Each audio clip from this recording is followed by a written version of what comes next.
Assalamualaikum warahmatullahi wabarakatuh. Jumpa lagi bareng Bobby di Lentera Hitam.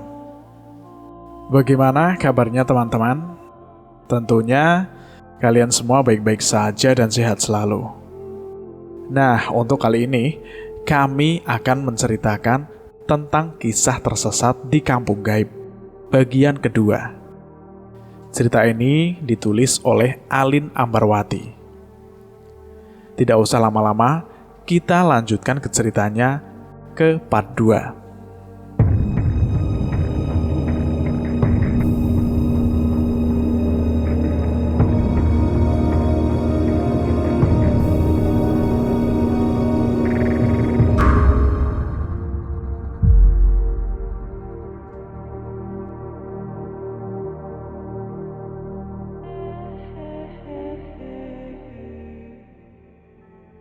Hingga akhirnya, kumpulan beberapa tenda pun terlihat oleh mata mereka. Pos 3 pun sudah berada di depan mata. Mereka berdua kegirangan setelahnya. Mereka pun berlari untuk menghampiri ketiga temannya yang saat itu sedang berada di depan tenda, sembari meminum kopi panas yang sebelumnya mereka bertiga membuatnya. Ani pun bergegas untuk memelukku dan Lisa, hingga membuatku dan Lisa pun terheran-heran. Adi pun sama, ia langsung memeluk Bagus. Mereka seolah-olah habis melewati hal yang begitu buruk dan tidak terduga. Aku pun merasa aneh dengan sikap Adi dan Ani yang tiba-tiba saja memeluk kami semua dengan begitu erat. Bahkan tangisan pun tak luput dari peluk mata mereka. Aku pun menanyakan alasan dari mereka, kenapa mereka begitu. "Kalian ini kenapa, Di?" tanyaku. "Lagian kok kalian lama banget? Kami udah nunggu cukup lama loh di sini," ucap Lisa. "Coba tenangin diri kalian dulu, setelahnya ceritakan semuanya kepada kami. Siapa tahu kami bisa bantu kalian, ya kan?" ucap Bagus. Mereka berdua pun kemudian mencoba untuk menghela nafas panjang untuk menenangkan perasaan mereka yang sudah campur aduk. Hingga akhirnya Ani pun berani membuka suara. "Kami diteror. Dia bilang kami berdua akan mati," ucap Ani tergesa-gesa. "Siapa yang bilang seperti itu nih?" tanyaku. "Dia, Ran. Dia. Tiba-tiba saja dia muncul dan memandang sinis ke arahku. Aku dan Adi bingung. Setelahnya dia bicara kalau aku dan Adi akan mati. Jujur, aku benar-benar takut," ujar Ani. "Dia siapa?" tanyaku mengulang pertanyaan itu. Ani hanya diam dengan ketakutannya tersebut. Adi pun kemudian mencoba menjawab pertanyaan dariku. "Sosok kakek di perjalanan tadi," ucap Adi. Kita bertiga pun terdiam setelahnya, sebab kita tahu bahwa sosok yang mereka temui bukanlah manusia, melainkan penghuni gunung ini. Dia akan menampakkan dirinya dan mengatakan kalimat ancaman jika para pendaki melakukan kesalahan yang tak semestinya.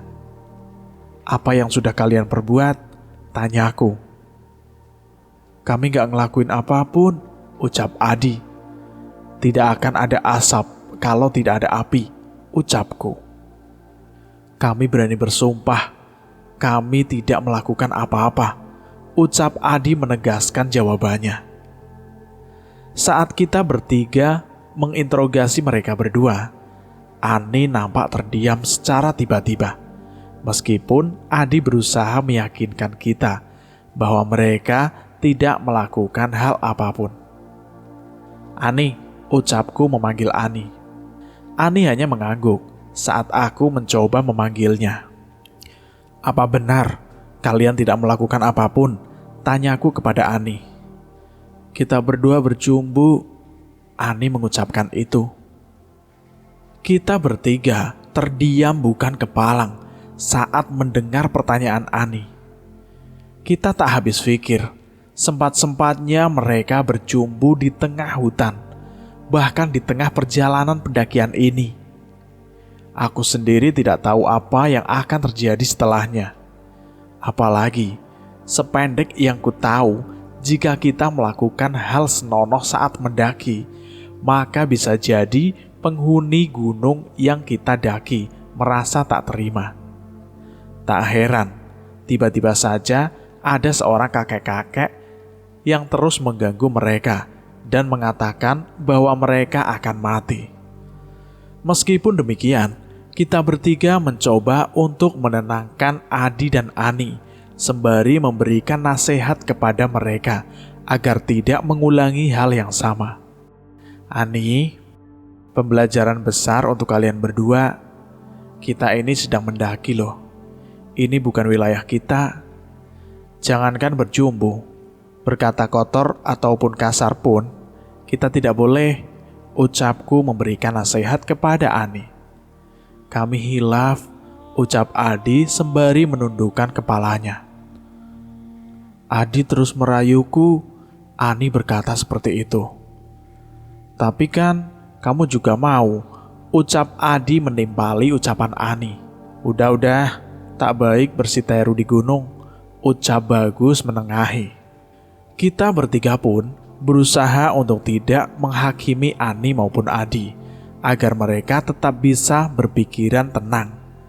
Kita tidak ingin mereka menjadi panik dan negatif terhadap keadaan ini. Meskipun tidak bisa kita pungkiri perbuatan mereka benar-benar salah. Kita pun akhirnya memutuskan untuk menunda pendakian hingga besok hari. Karena perjalanan yang masih panjang dan kondisi malam semakin mencekam, kita pun berharap Ani dan Adi dapat merenungi kesalahan mereka malam ini, jika mereka benar-benar ingin melanjutkan perjalanan pendakian ini. Lebih baik kita tunda saja ya pendakian malam ini. Kita ngecamp di sini dulu sampai kabut tebal pun mulai mereda dan sampai kondisi mental Adi dan Ani mulai pulih. Bagaimana? Ucap Bagus. Aku setuju, karena tidak mungkin kalau kita melanjutkan pendakian dengan kondisi yang seperti sekarang ini, ucapku menambahkan. Anggota yang lain pun menyetujui usulan dari Bagus tanpa adanya penolakan. Sebab kondisi malam ini memang benar-benar tidak memungkinkan jika terus dilanjutkan untuk pendakian. Lebih baik kita menunda daripada ada malapetaka yang tiba. Kami berlima pun bermalam di pos 3, tepatnya di tenda yang sudah kami bangun sebelumnya, bersama para pendaki lain yang juga memutuskan untuk singgah sejenak di pos 3. Kondisi gunung saat ini begitu sunyi dan sangat gelap. Bintang pun tak nampak satupun di langit luas. Mereka semua tertutupi oleh kabut tebal yang tak kunjung usai. Saat fajar tiba, kami berlima pun bangun dari tidur. Kami langsung mengambil wudhu dan melakukan sholat subuh secara berjamaah di luar tenda dengan alas tikar seadanya. Meskipun kami sedang melakukan pendakian, namun kami tak pernah sekalipun meninggalkan sholat wajib kita. Tubuh kami berlima sudah fit kembali. Kondisi mental Adi dan Ani pun sudah mulai membaik. Sebelum melanjutkan pendakian, Bagus selaku leader lebih dulu menanyakan kesiapan kami berempat, terutama Adi dan Ani. Lanjut atau turun? Tanya Bagus. Lanjut, teriakku bersama Lisa. Kalian berdua bagaimana? Tanya Bagus kepada Adi dan Ani. Lanjut udah. Nanggung, puncak sebentar lagi, ucap Adi dan Ani. Oke, kita lanjut ya. Kalau nggak ada kendala, siang nanti kemungkinan kita bisa sampai di puncak, Bagus mengucapkan. Semangat, ucapku memberikan semangat kepada teman-teman yang lain. Semangat, ucap yang lain juga. Akhirnya kami pun berangkat menuju puncak dengan melewati beberapa pos dan tempat-tempat lainnya. Tentu, perjalanan ini bukanlah perjalanan yang mudah, sebab kita harus melewati hutan lebat dan juga jalan-jalan yang terjal. Agar tidak merasa lelah, kami menyiasati perjalanan kami dengan saling melempar candaan dan tak lupa saling menyanyikan lagu-lagu semangat. Terlebih lagi hari itu, hari masih pagi. Selang 20 menit kami berjalan, sikap Adi dan Ani sangatlah berbeda dari sebelumnya. Mereka berubah menjadi pribadi yang sangat pendiam. Bahkan di saat aku, Bagus, dan Lisa saling melempar canda, mereka hanya terdiam tanpa sepatah kata pun. Pandangan mereka pun nampak begitu kosong. Kami bertiga pun merasakan ada sesuatu yang janggal dari diri mereka berdua. Kalian kenapa?" tanyaku. "Dak, ayo lanjut," ucap Adi dan Ani bebarengan. "Kamu yakin?" aku mengucapkan lagi. "Yakin, ayo lanjut ah. Di sana ramai, kita harus singgah di sana," ucap Ani sembari menunjuk hutan lebat di sebelah kanannya.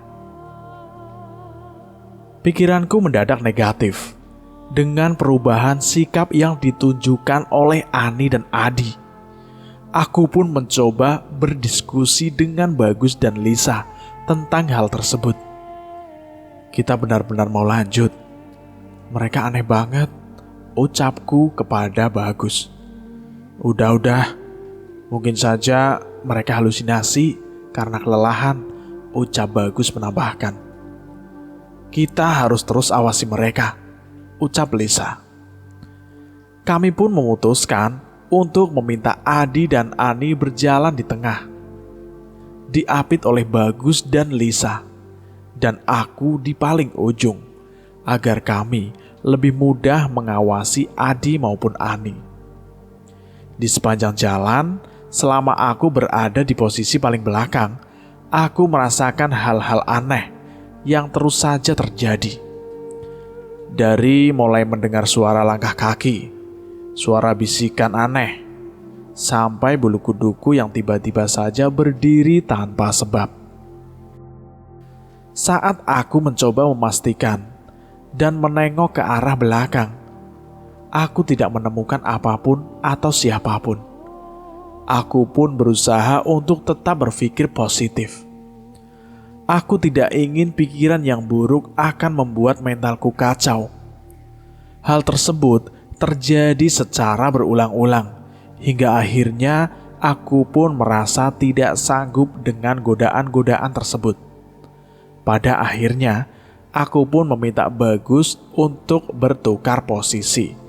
Aku yang berada di depan, sementara Bagus di paling belakang. Ternyata, bukan hanya aku saja yang mengalami hal tersebut. Saat Bagus menggantikan posisiku, dia pun mengalami hal yang sama. Namun nyalinya lebih kuat dibandingkan dengan nyalinya aku. Sehingga dia pun merasa sanggup untuk terus berjalan di paling belakang. Sepanjang perjalanan, setelah beberapa keanehan tersebut, kami pun tak bersuara sama sekali. Sepanjang jalan kami hanya terdiam, tanpa tengok ke arah kanan maupun ke arah kiri. Meskipun banyak gangguan dari arah belakang, namun kami terus mencoba untuk menyeimbangkan dengan tidak terkecoh dan tetap melanjutkan perjalanan. Kami berharap kejanggalan demi kejanggalan yang terjadi lekas selesai, dan kami bisa menikmati keindahan gunung yang kami daki tanpa adanya kecemasan yang berlebihan. Sepanjang jalan, aku hanya bisa beristighfar, sementara Ani dan Adi masih dengan kondisi yang sama seperti sebelumnya.